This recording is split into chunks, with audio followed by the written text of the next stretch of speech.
Do planets outside of our solar system, exoplanets, have moons? What might these exomoons be like? Could they be stranger than the ones that we find in our own solar system? Could they even host life? For over a decade, we've been hunting for exomoons using a technique that I helped to develop. But then why hasn't it delivered a zoo of exomoons by now? I've spent the last couple of years deeply thinking about this, and today I'm excited to share with you new research that has just been published that might finally change the game. Exomoon Hunting version 2.0.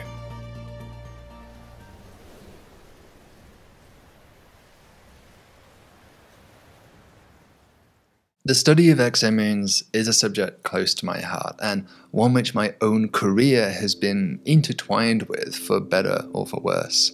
So in this video, I'm going to tell you about the history of this subject and my own new paper from a personal perspective.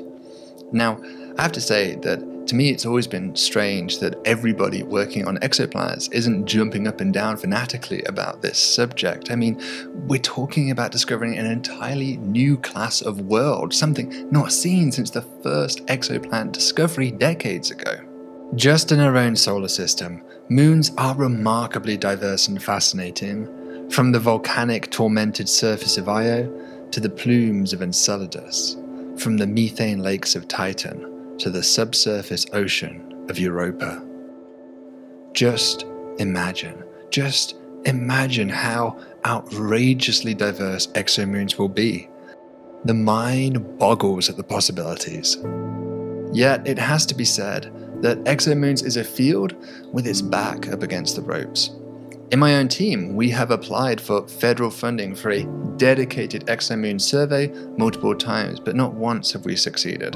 And believe me, that's not unusual. I know others working on exomoons are in a similar situation. Constant rejection is a part of modern academia. It feels like getting smacked around the back of the head over and over again. And sometimes it feels difficult to get back up. Look, research funding is tight across the board, but exomoons are not just going to magically happen unless we invest. We could accomplish so much with more resources. This is in part why we started our own crowdfunding campaign, which you too can assist by joining the Cool Worlders to help change this. In the last decade, we've been scraping by, and around 70 exoplanets have been carefully surveyed for exomoons out of a total of more than 4,000, just the tip of an iceberg. But even so, there is one compelling exomoon candidate in the literature, a supersized moon that we discovered called Kepler 1625bi. As someone who helped develop the very methods that we use to look for exomoons, lately I've been wondering whether we're missing something though, a piece of the puzzle that could change everything. But before we can get into that, we need to go back.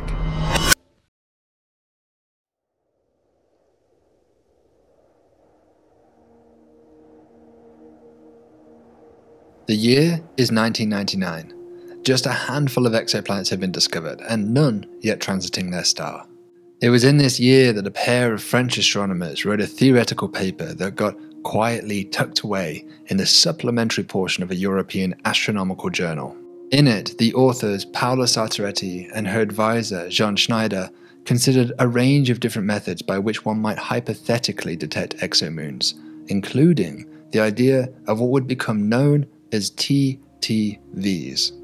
When I started graduate school in late 2007, there was growing interest in this TTV concept, which wasn't just limited to moons.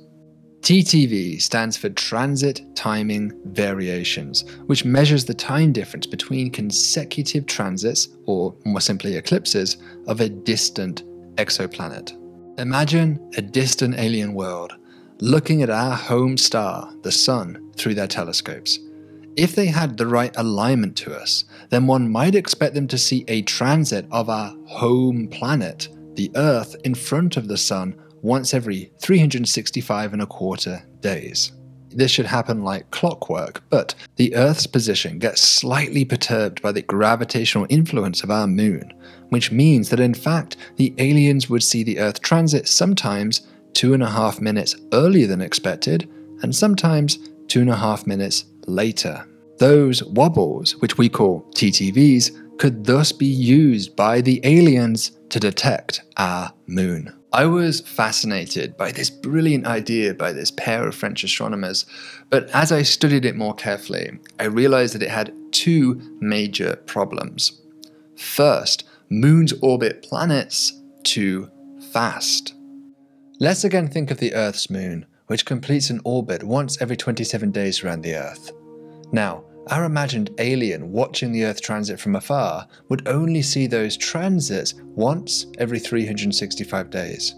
But during that time, the moon has completed just over 13 revolutions. When looking at the Earth's TTV wobbles, the aliens would be able to tell that the moon's period could be about 1/13 of that of the Earth's.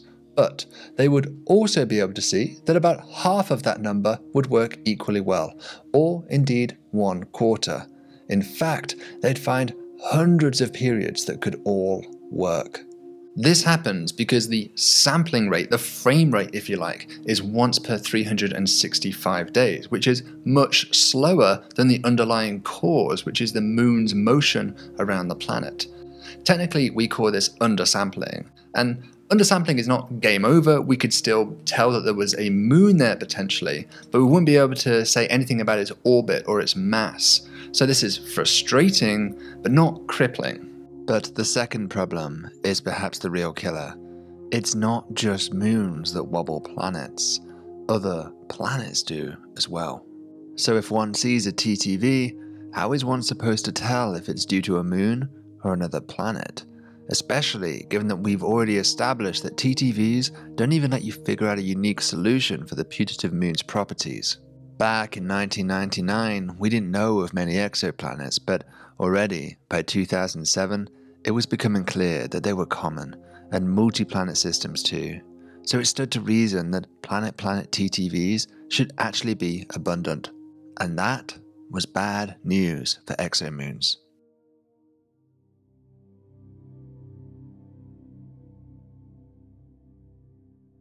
It was 12 years ago, 2008, that as a freshman graduate student, I wrote a paper that has since become my most well-cited one, in which I described a method to finally overcome these problems. A method to finally reveal exomoons. The solution struck me one day at my desk at University College London while staring at that original paper by the French team. It was then that I realized that if the planet's positions are periodically changing back and forth, causing these TTVs, then that means that the planet's speed must also be changing between transits. You can't have one without the other. And that, in turn, means that if the planetary speed is varying back and forth, then some transits will last a little bit longer and some shorter. Transit duration variations, or TDVs, were born. What made this idea so exciting was that it seemingly solved both of these major problems that I mentioned earlier about TTVs. Let me break that down. First, a remarkable outcome of the mathematics was that the ratio of the TTV to TDV amplitude happened to yield the orbital period of the moon. So that means that even if your signals are undersampled, you can't measure the frequencies reliably, doesn't matter. You can still measure their amplitudes and thus use that to get the orbital period of the moon. First problem solved. Second, though, even better, the unique signature between TTV and TDV could only be explained by exomoons. Remember that TTVs are caused by changing planetary position. Its position changes, whereas TDVs are caused by changing planetary speed. Think about those same two properties for a swinging pendulum.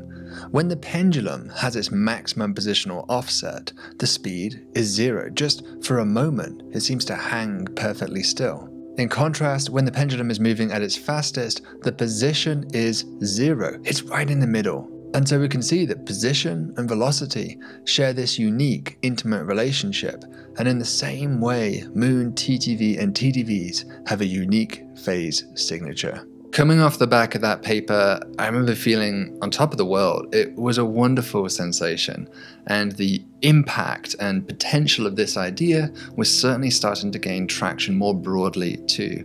I remember haphazardly bumbling my way through my first on-camera interviews, telling them about this exciting idea. So the difference with this is that the velocity of the planet can also be speeded up and slowed down due to the moon. So we use both the position and the velocity of the planet to determine if there's a moon there. In the following few years, I built upon this by developing software that could model TTVs, TDVs, and even the transits of the moon itself. I have enormous gratitude to my PhD advisor at the time, Dr. Giovanni, who gave me the latitude to explore my own ideas like this. And in those days, with NASA's Kepler mission on the horizon, a technique in hand, it felt like the doors would now open for an era of exomoon detection.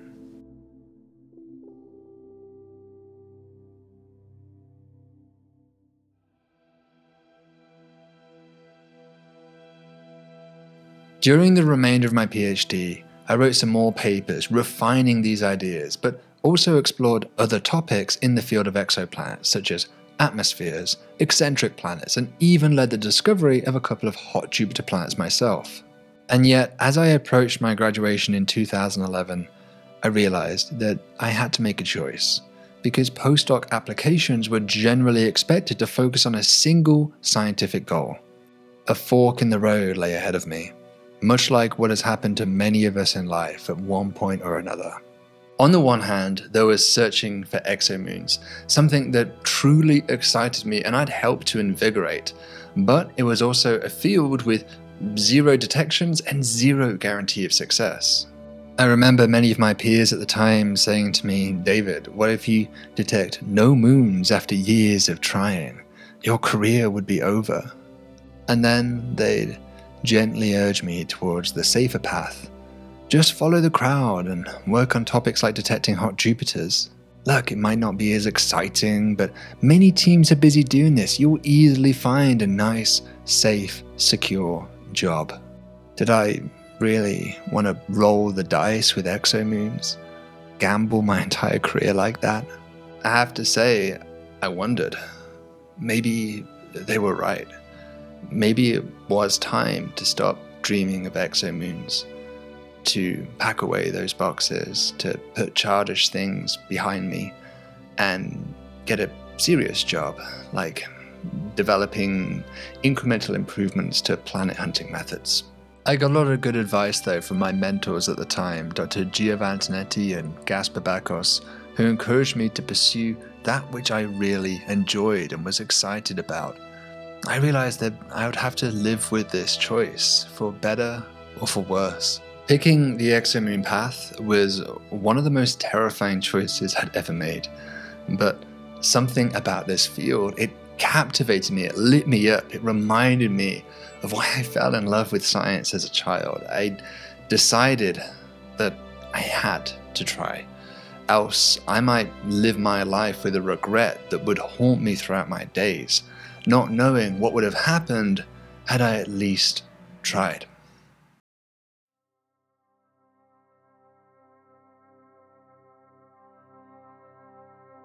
In 2011, I moved to Harvard University as a newly selected Carl Sagan Fellow, which just meant all the more to me since the namesake was a personal hero of mine. It wasn't easy to leave behind my home, the United Kingdom, but if I was ever going to look for exomoons, I needed to be close to the best data in the world, and that meant NASA's Kepler mission. I had a small amount of research funding as part of my Sagan Fellowship, which was supposed to be spent on things like a laptop, travel, publications, and hiring summer students. I spent mine heavily on computing, building my own personal cluster just dedicated to finding exomoons. At this point, I was all in. I decided that I'd make up the difference for travel expenses through my own salary, skip on students, and just publish in the cheaper journals. All that mattered was finding exomoons. As I ran out of money, I started a small crowdfunding campaign to purchase another machine to expand the computing capabilities further. Gaspar Bakos had a secret room in the basement of the department that few knew about, and he let me store these loud, whirring machines down there with his. Those days were so wild, because unlike exoplanets, there was no standard recipe or procedure for how to detect an exomoon. Everything had to be devised on the fly in real time. In that first year, I put together a team of astronomers to help me look for exomoons, and we called ourselves the Hunt for Exomoons with Kepler HEK project. I couldn't pay anyone, but it didn't matter. These amazing people were willing to help me just because they believed in what we were doing. I was so excited about what we were trying, and maybe you too have experienced that kind of energy and excitement when you start a new project. But I think a good lesson from life is to remember that not everybody will see it. As a recent arrival at Harvard, many of my connections were happening at a somewhat famous regular event called SSP Coffee. This is a bunch of star and planet-focused astronomers sipping coffee each morning and discussing the latest papers. I remember during one of those first coffees, sort of timidly walking down the corridor towards a corner that then led to where the coffee was. And as I walked down the corridor, I could hear voices and even laughter of my colleagues in the coffee area. I remember feeling excited to get to meet them and make new acquaintances. But then as I got closer, I could hear that the subject of their laughter was me, as they referred to me as the moon guy, that crazy British dude who thinks that we're going to start discovering exomoons. Okay, it wasn't exactly the welcome that I've been hoping for, but look, I don't resent anybody for laughing me back then. Because at the end of the day, I knew what I was getting myself into when I made this choice. I'd been hearing this all along the road. Sometimes you just have to look straight ahead, even if it feels very lonely chasing your dream. Oh, I see about a job there. What job? Stockbroker. Stockbroker. Yeah. Not an astronaut? In those first few years, we surveyed dozens of exoplanets for moons using a sophisticated algorithm that combined TTVs, TDVs, and even the transits of the moon itself. TTVs are generally the easiest to detect of these three, but recall that hidden planets can also cause these, so we set our detection criteria bar that at least 2 of these 3 effects had to be found before we could claim an exomoon. The thinking was that let's make sure that our first claims are solid and unambiguous. But time after time, we came up blank. And of course a series of no detections doesn't feel good. But the truth was that if exomoons were generally smaller than the Earth, then we likely wouldn't see them, because Kepler itself was only designed to find Earth-sized worlds. Part of me was a little bit surprised by this string of null detections because exoplanets were so diverse that surely weird supersized moons would be common too. Now, unfortunately, the universe wasn't kind enough to grant us with a cosmos full of huge, just juicy fat moons to detect, but I remained optimistic because, hey, we'd only still surveyed a few dozen planets at this time, just a drop in the ocean. This series of null detections actually built confidence in the community that we knew what we were doing. We weren't going to jump the gun and claim a signal prematurely. We were taking a methodical and careful approach to our search. In those first few years, I worked round the clock to get the project going. To me, every time we looked at a new exoplanet, there was a chance of striking gold, and that excitement drove me to push the project as hard as I could. During this time, I shared a house with some other international students and would almost always be working over the weekends, the holidays, and late after work in my bedroom on the project. I remember for Thanksgiving dinner that year, I had a pot of ramen noodles hunched over my laptop whilst I worked on a new candidate. Sometimes I'd forget to eat or sleep. So much so that I remember one day, one of my housemates found me collapsed in the corridor, blacked out from exhaustion. And he told me, look, you need to take a few days off. And he was right.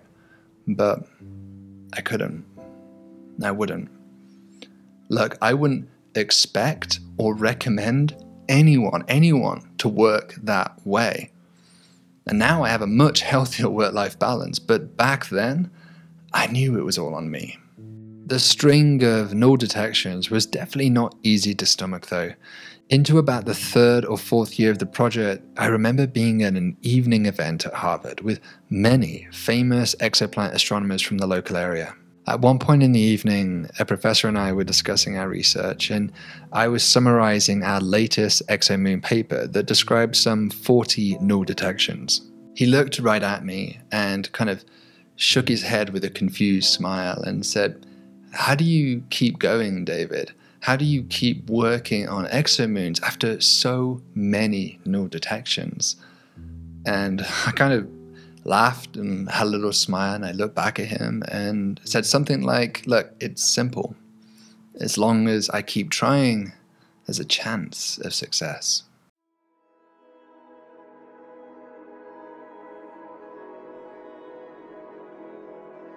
Flash forward to today, a decade of moon hunting. There is really just one compelling exomoon candidate that has emerged, Kepler 1625b(I). That object is endlessly fascinating, and it exhibits 2 of the 3 possible detection effects, thus satisfying our detection criteria. But the dream wasn't just to find a single exomoon, but to find many. Don't get me wrong, I'm thrilled that Alex Tichy and I found that thing, but until we have dozens of exomoons, it's going to be very hard to really understand if that particular example is real, typical, or anomalous. In much the same way that the first hot Jupiter detection was met with widespread skepticism until dozens of them were identified for context. One approach is just to scale up what we've already been doing. Rather than surveying tens of planets, why not survey thousands? But frankly, that's somewhat impossible without a greater investment of resources that historically we've just not seen. A big part of the problem is just the sheer computational and human time requirement necessary to scan through billions of possible configurations and try and find a match to the data. Now, we developed this sophisticated algorithm that could account for all of the known effects that exomoons cause. That's TTVs, TDVs, and the moon transits. It knew about all of those, and thus should be the most sensitive moon hunting tool possible. It was the most sophisticated it could be. But in a way, that was kind of the problem. It was so sophisticated that it took simply too long for us to run it on each planet, at least with our current resources. What's really striking is that we know of literally hundreds of exoplanets exhibiting TTVs. They are everywhere. And yet more, in our last exomoon paper, which we did a video about, we showed that the vast majority of these are actually fully consistent with being caused by exomoons, but could equally be caused by hidden planets. When we started this hunt, recall that I set this detection criteria that we had to find at least 2 independent pieces of evidence for an exomoon before we would claim one. And that's actually exactly what happened with Kepler 1625. But the thing is, for any given hypothetical exomoon, it's in general going to be far easier to bag just the TTV effect in isolation, rather than this requirement of getting 2 independent lines of evidence. Why? Well, consider TDVs first. First off, TDVs are generally smaller than their TTV counterparts. Moreover, it's a velocity effect, so it only gets large when the moons whip around quickly, which only happens for close-in moons, a bit like a coin falling down a spiral wishing well. But when the moon gets close to the planet, the TTV effect gets tiny, because that is more analogous to the law of pivots, scaling with greater separations. And at the same time, when the moon is close in, its transits get mixed up with a planetary signal, making it difficult to separate them. Okay, so no luck there, but what about the combination of TTVs with moon transits? Well, again, TTVs get larger for widely separated moons, but moons widely separated from their planet, they only need a small amount of tilt in order to avoid transiting the star most of the time. Again, making it difficult for us to get both effects simultaneously. So this is a pretty frustrating situation, I think. We have hundreds of known planets exhibiting these TTV motions, and we can even prove that the vast majority of them are consistent with being caused by exomoons. It's just that the moons aren't freakishly big enough to cause two effects which we can detect in the data. They might just leave behind one, and so they're ambiguous. Now, all of that is perfectly consistent with our observations, and indeed physically quite plausible. It just means that freakishly large moons aren't very common. In a way, we've kind of come full circle here. We began our story trying to solve an ambiguity. If you see a TTV, how do you know if it's due to a moon? And myself, and indeed others, thought that TTVs and moon transits would solve this, but frankly, it was optimistic, because it assumed that moons would be so big and the data so good that we would regularly detect two of these three signatures. In the absence of that, we're just back at ambiguity. TTVs and moon transits fail to live up to their promise, and I have to live with that. I've spent the last 2 years thinking a lot about this. Maybe we've spent the last decade working in the wrong direction, largely because of me. I felt convinced that either TDVs or the moon transits would break this ambiguity that plagues TTVs, but it's proven to be optimistic to expect to detect these secondary effects, at least with existing data. And so I've been reflecting back at those early years, wondering, could I have missed something? Maybe there's still a chance. Maybe if I brush off those old dusty exomoon theories just one last time, I might see something staring us right in the face from the very beginning of the story. Undersampling.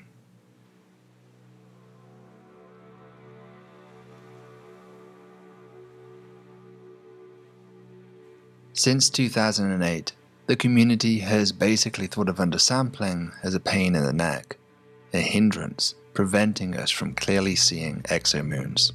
Moons orbit planets many revolutions between each transit, and that means it's impossible to uniquely figure out the exomoon period. On the face of it, that indeed seems like a bad thing, so what treasure could possibly be in that trash? Sometimes inspiration hits you at strange times. Imagine staring out the passenger side window in a car ride down the highway. Your eyes fixate on a car in the next lane matching your speed. You know that the wheels are spinning forward, but they seem to be moving backwards.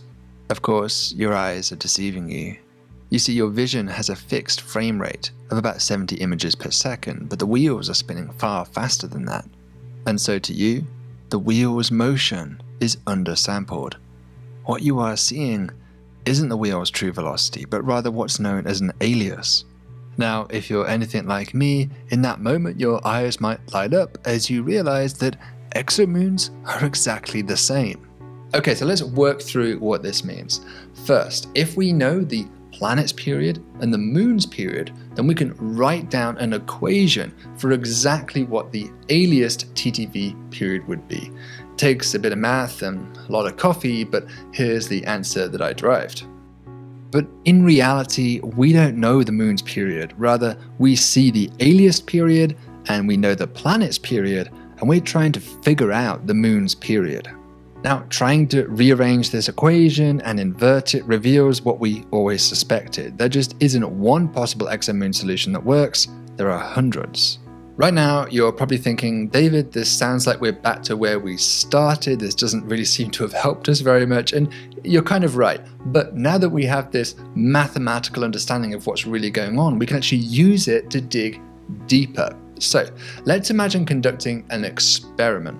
Let's simulate a population of 1 million exomoons out there in the cosmos. And let's give each of them a random orbital period around its planet. What do I mean by random? Good question. For now, let's just assume that they have a uniform distribution in terms of their separation from the planet. Using the formula mentioned earlier, we can take each of these random moons and calculate what their alias TTVs would be. It turns out to be this, a kind of exponential looking function that piles up at the shortest measurable period, also known as the Nyquist rate, which equals twice the planetary period. In fact, 50% of all of our simulated moons have a TTV period between 2 and 4 planetary periods.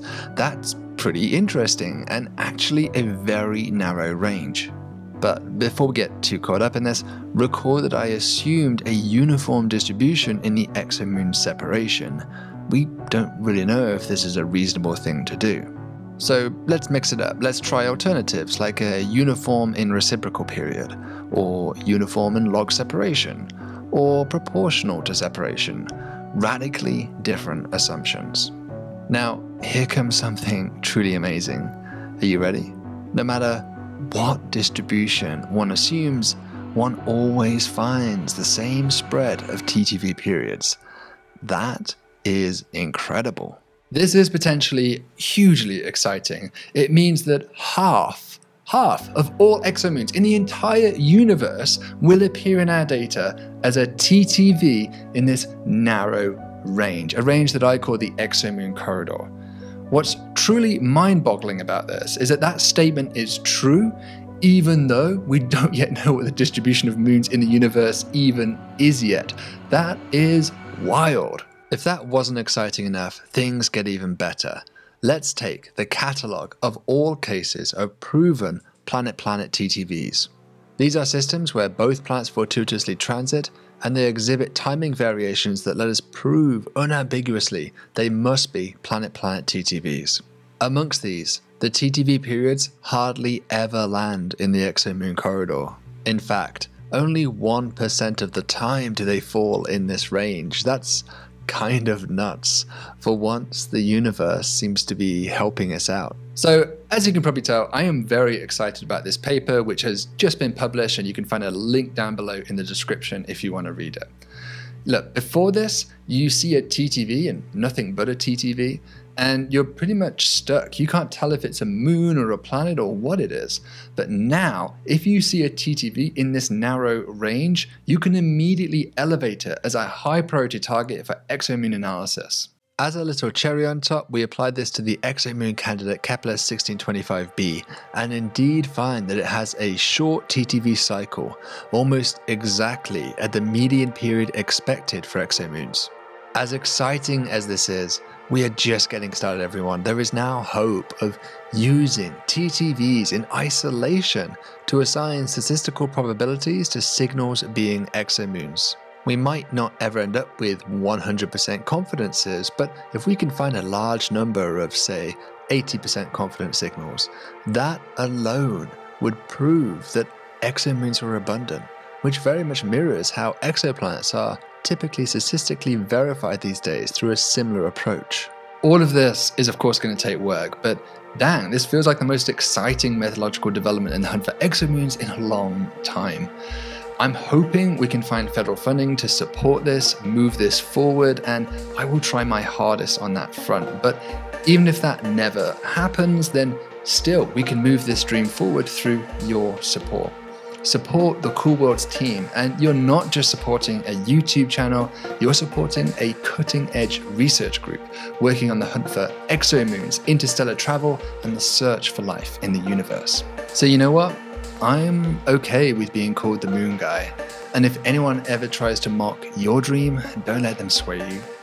Look, it might take a month, a year, or even a decade, but as long as you keep trying, there is still a chance of success. And when it comes to exomoons, I promise you that I will push hard on this, even if few else will. Together, we can make this happen. We can make the dream of exomoons a reality. So, until the next video, stay thoughtful and stay curious.